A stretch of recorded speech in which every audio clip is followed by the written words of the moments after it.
बच्चों, हम जीवन में सबसे पहली दोस्ती तो अपने घर के लोगों से करते हैं। हमारे मम्मी पापा, भाई बहन या घर के अन्य सदस्य भी हमारे दोस्त होते हैं, जिनसे हम अपने मन की सारी बातें कह पाते हैं। जब हम घर से बाहर कदम रखते हैं, स्कूल में दाखिला होता है, तब वहाँ पर हमारे दोस्त अन्य दोस्त बनने शुरू होते हैं। पर बच्चों, एक अच्छा दोस्त मिलना बहुत ज़रूरी है। हर किसी से बातचीत तो हमारी होती है, पर कोई कोई होता है जिससे हमारी मित्रता गहरी हो जाती है और उसका हमारे जीवन पर, हमारे स्वभाव पर बहुत असर पड़ता है। तो आज मैं चित्रा बंसल, आपकी हिंदी की अध्यापिका, आपकी हिंदी की पुस्तक उल्लास की जो कहानी आपको पढ़ाने जा रही हूँ, उसमें आप देखेंगे कि एक सच्चा मित्र किस हद तक जाकर अपने मित्र की मदद करने के लिए तैयार हो जाता है और उसका अन्य लोगों पर किस तरह से असर होता है। कहानी का नाम है बच्चों, डामन और पिथियस। डामन और पिथियस नाम के दो दोस्त थे।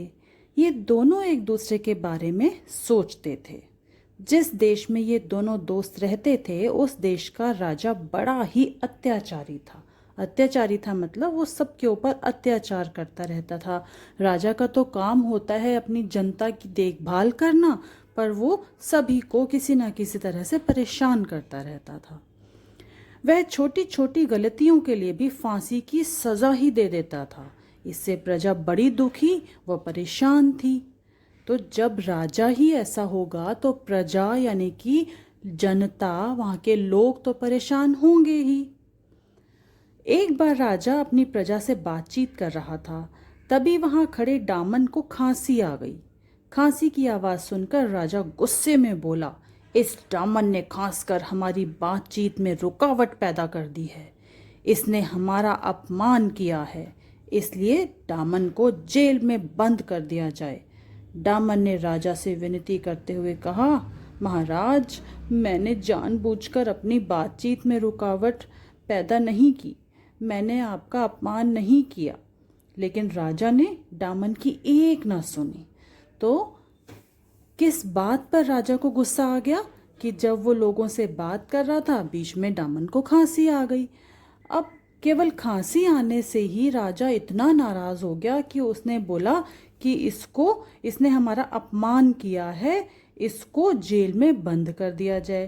तो डामन ने उनसे माफ़ी भी मांगी, विनती करी कि मुझे माफ़ कर दें, लेकिन राजा ने डामन की एक ना सुनी। राजा की आज्ञा से डामन को जेल में बंद कर दिया गया और कुछ समय बाद राजा ने उसे फांसी की सजा सुना दी। सोचिए ज़रा कि केवल एक थोड़ी सी खांसी हो जाने पर राजा ने उसको फांसी की सज़ा सुना दी। यह सुनकर डामन का दोस्त पिथियस बहुत दुखी हुआ। उसने राजा से डामन को फांसी न देने की प्रार्थना की, लेकिन क्रूर राजा पर पिथियस की प्रार्थना का कोई असर नहीं हुआ। क्रूर मतलब अत्याचारी, सबको परेशान करने वाला। फांसी देने से कुछ दिन पहले डामन से पूछा गया, तुम्हारी अंतिम इच्छा क्या है? जब किसी को फांसी की सज़ा दी जाती है तो फांसी लगने से पहले उसे पूछा जाता है कि तुम्हारी अंतिम इच्छा क्या है। तो डामन से भी पूछा गया। उदास होकर डामन बोला, मैं अपने परिवार से मिलने जाना चाहता हूँ। राजा ने कहा, एक ही शर्त पर तुम्हें तुम्हारे परिवार से मिलने जाने दूंगा। डामन ने पूछा, कैसी शर्त? राजा ने कहा, यदि तुम्हारी जगह कोई दूसरा आदमी जेल में रहने के लिए तैयार होगा, तभी तुम्हें अपने परिवार से मिलने के लिए कुछ दिनों की छुट्टी दी जाएगी। भला जेल में रहने के लिए कौन तैयार होता? लेकिन पिथियस तो डामन का सच्चा दोस्त था। वह अपने दोस्त डामन की जगह जेल में रहने के लिए तैयार हो गया। डामन अपने परिवार से मिलने चला गया। तो क्या शर्त रखी राजा ने डामन की आखिरी इच्छा पूरी करने की कि अगर वो अपने परिवार से मिलने जाना चाहता है तो उसके बदले किसी ना किसी को जेल में रहना होगा। और इसके लिए कौन राजी हो गया? डामन का दोस्त पिथियस। अब आगे देखें क्या हुआ। दामन जब अपने परिवार से मिलकर लौट रहा था तभी अचानक बहुत तेज आंधी चलने लगी। आंधी के कारण दामन रास्ता भटक गया। वह परेशान होकर सोचने लगा, हाय, अगर मैं समय पर वहां नहीं पहुंच सका तो मेरे दोस्त पिथियस को फांसी हो जाएगी। इधर फांसी का समय आ गया। पिथियस को फांसी की जगह पर ले जाया गया। पिथियस खुश था कि मेरा जीवन मेरे दोस्त के काम आ रहा है। मतलब वो दुखी नहीं हुआ ज़रा भी। उसे लगा कि मेरा जीवन मेरे दोस्त के काम आ रहा है, ये तो अच्छी बात है। पर दामन तो बड़ा परेशान था कि अगर वो समय से नहीं पहुंचा तो पिथियस को फांसी दे दी जाएगी। फिर लोग जोर जोर से कहने लगे, दामन ने अपने दोस्त को धोखा दिया है। पिथियस ने चिल्लाकर कहा, ऐसा मत कहो, दामन मेरा सच्चा दोस्त है। वह किसी परेशानी के कारण ही समय पर नहीं आ सका है। तो पिथियस को अपने दोस्त पर कितना विश्वास था। ऐसे समय में किसी के भी मन में आ सकता था कि वो फांसी से बचने के लिए शायद वापस नहीं आया है, पर पिथियस के मन में ऐसा नहीं आया। बल्कि जब लोगों ने ऐसा कहा भी तो उसने कहा, नहीं, मेरा दोस्त कभी ऐसा नहीं कर सकता, वो ज़रूर किसी मुसीबत में फंस गया होगा। तभी दूर से आवाज़ आई, रुक जाओ, मैं आ गया हूँ। पिथियस को नहीं, मुझे फांसी दो।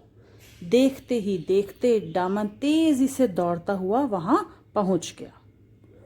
उसने पिथियस को गले लगाते हुए कहा, मेरे दोस्त, फांसी पर तुम नहीं, मैं चढ़ूंगा। दोनों दोस्तों की आंखों से आंसू बहने लगे। अब दामन फांसी पर चढ़ने के लिए तैयार हो गया। तो कितनी अच्छी दोस्ती थी दोनों की कि दोनों एक दूसरे को बचाने के लिए तैयार थे। फांसी तक पर चढ़ जाना चाहते थे अपने दोस्त की खातिर। तभी राजा ने ऊंची आवाज में कहा, रुक जाओ, तुम दोनों दोस्त मेरे पास आओ। पता नहीं राजा ने ऐसा क्यों कहा होगा, अभी देखते हैं। थोड़ी देर सोचने के बाद राजा बोला, दामन जैसा सच्चा दोस्त किसी का अपमान नहीं कर सकता। दामन ने कोई गलती नहीं की। खांसी तो किसी को कहीं पर भी आ सकती है। मैं दामन को फांसी की सज़ा नहीं दे सकता हूँ। आज तुम्हारी दोस्ती देखकर मेरी आंखें खुल गईं।